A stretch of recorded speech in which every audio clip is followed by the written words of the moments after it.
Serialization of The Wacky Misadventures of Warble McGorkle, Chapter 8 of 70. Warble and Mary argue over what is normal, and Warble teaches Mary about Southern culture. Mary flings open the back door of the car, scurries back to grab onto Warble's outstretched hand, and, with nary a how do you do, drags him with all her might and main across the dirt and gravel to the car. Warble stumbles to his feet as they reach the car, and Mary facilitates his entry into the back seat with a swift kick to his backside. Marvin is gaining ground. He is within a few dozen yards now. Mary runs around to the driver's side door, yanks it open, propels herself sideways onto the seat, cranks the engine, jams the car into first gear, and stamps on the gas pedal. Marvin has just reached the car. He makes a dive for the back seat, but as the car lunges forward, he, instead of diving into the back seat and tackling Warble as he had planned, slides across the trunk, falls off the far side, and skids over the ground for a few feet before flipping over and then coming to a halt in a heap. Marvin is not seriously hurt, but nevertheless immediately begins bellowing out for a medal. "I have gone above and beyond the call of duty. I'm not paid to apprehend desperados.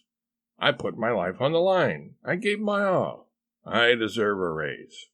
Demand a bonus, and apply herewith officially and unconditionally for a Purple Heart." Mary speeds out of the fruit stand parking lot, jerking the steering wheel violently to the right as she enters the highway. The right rear door, which had been standing open, slams shut, a microsecond after Warble had pulled his legs all the way into the car and under his chin. After Mary has stabilized the car and her respiration to some extent, she turns around to see if Warble is all right. He, too, has now regained his breath, but is still a little dazed. Lying on his side, he props himself up with his left elbow. "Good work, Mary. We made a clean getaway. I guess you noticed I experienced technical difficulties getting the watermelon back to the car. Do you mind if I have a few of your cherries?" "Help yourself, Warble." Mary responds and picks up a carton of the shiny red fruit and starts to hand them back to him.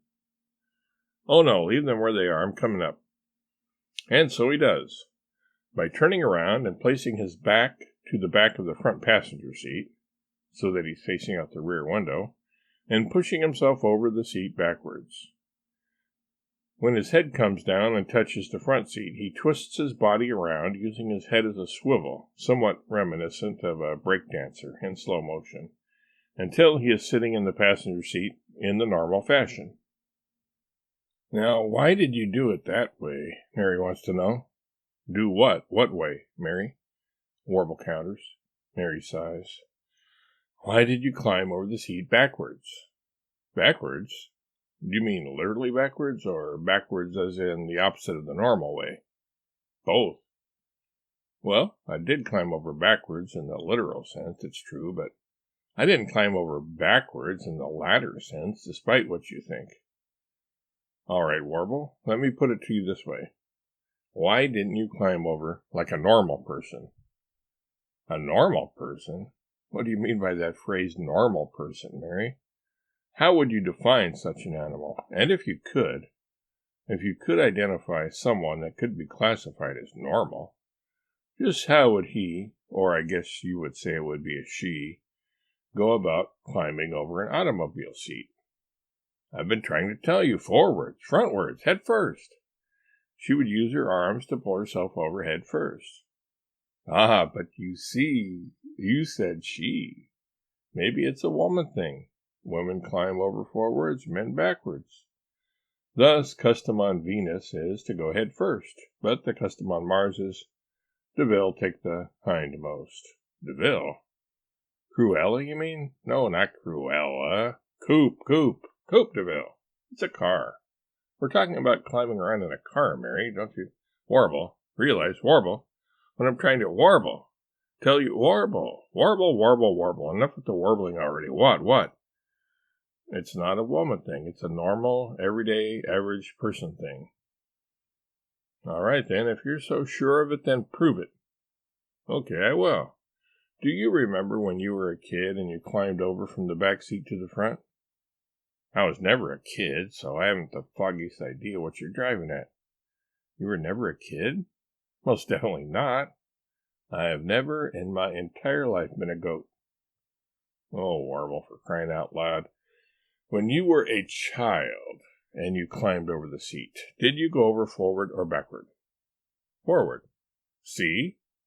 See nothing. I was a kid. It's a kid thing. Child thing. Children go over forwards, adults backwards. What makes you think that? Well, you just witnessed it. I went over backwards, didn't I? Yes, you most certainly did. Have you seen any adults climb over forwards? Mary sees that Warble has her dead to rights there. She hasn't seen any adults climb over either forward or backward, except for Warble. She throws her hands into the air, sighs, and shakes her head in exasperation. Warble thinks she is shaking her head no, though, and thus admitting that he is right. Warble doesn't rub it in, though. He lets silence reign for a few minutes, then says, Once we get to Louisiana, call me Colonel and talk real slow. As much as possible, add a syllable to words to draw them out. Warble, what on earth are you talking about? What sort of syllable, exactly, would you want me to add? Warble turns in his seat to explain it to Mary. It depends on the word, based on the vowel you are elongating. For example, notice how I say, please pass the corn, in Southern. Please pass the corn. Notice that? 6 syllables for the price of 4. No wonder the Rebs lost the Civil War. By the time orders were relayed, those fast-talking, no-nonsense Yankees had already attacked and sacked Atlanta, Antietam, Asheville, Montgomery, Shiloh, Chickahominy, Gettysburg, Vicksburg, and lots of other burgs. The Southerners hadn't gotten through their howdy-doos by the time the Yanks were in the saddle, riding hard and furious, swift as the wind. Colonel, you're waxing poetic again, Mary warns. Sorry, my dear, Warble replies, ignoring Mary's little joke. Anyway, I always break up vowels into 2 syllables. And since you're in the women folks' camp, it wouldn't hurt to bat your eyelashes and act coquettish in any way possible and every way imaginable, and say y'all as much as possible. You see, it's like this, Miss Mary. Miss Mary? Warble, honey, you're not Abraham and I'm not Sarah. Are you saying we have to pretend we're not married? No, Warble says with a dismissive wave of his hand. Why are you always jumping to conclusions, Mary? Don't you know that all the women in the South are referred to as Miss So-and-so, and all the men are Colonel What's-His-Face? You're Miss Mary Betty Lou Thumaloose Nieto, and I'll be Colonel Nieto. Colonel Incognito, to be precise. Don't tell me you're going to start walking with a cane and cultivating a goatee now. I may do that, my dear. I may just do that. Oh, brother.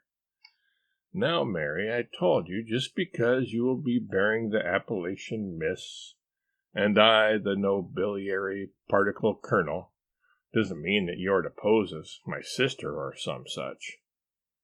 Mary rolls her eyes and lets out an inner sigh, a sigh of the spirit. Yes, Colonel, anything you say, Colonel, she says, her eyes on the distant horizon and her jaws set. Oh, and another thing, Miss Mary.